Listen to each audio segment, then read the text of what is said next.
Well,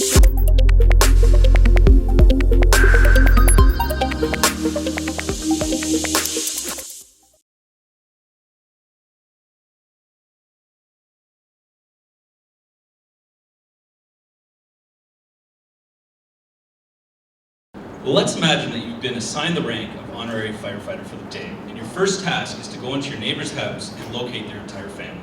Now, on the surface, that probably sounds like a pretty simple task. Well, let's take this simple task and turn it into a house fire. This will add extreme heat, reduce visibility, elevated levels of anxiety, increase physical stress, and also limit the amount of air you can breathe to 20 minutes. Now, on top of all this, you must wear 50 pounds of firefighter clothing that not only traps heat in, but also is going to raise your core temperature to uncompensable levels. Now you have to ask yourself, does this still seem like a simple task? Well, we've taken that simple task, and now we've turned it into an extremely difficult and dangerous environment. Data from the United States has shown that in these types of scenarios, approximately 100 firefighters will lose their lives each year while on the job.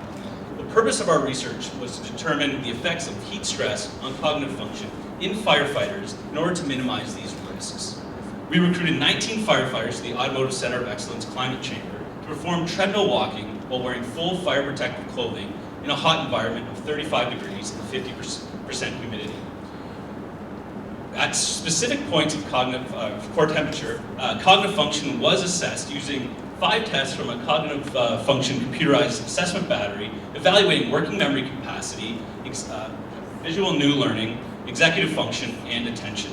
Now, these tests were chosen due to the nature and types of tests and decisions that firefighters are required to make on the fire ground.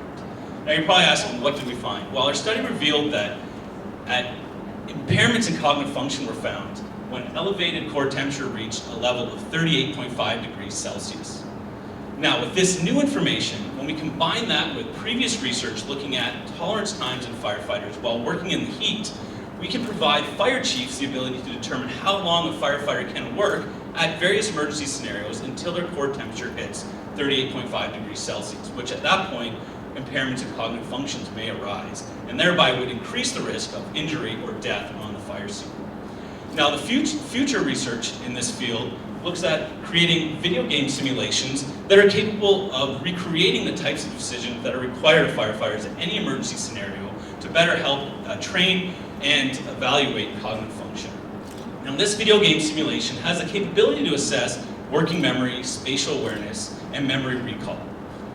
Utilizing video game technology is the future of training in the fire service in order to improve cognitive function and decision-making skills of firefighters at any emergency scenario. And by doing this, ultimately making firefighting a safer occupation. Thank you.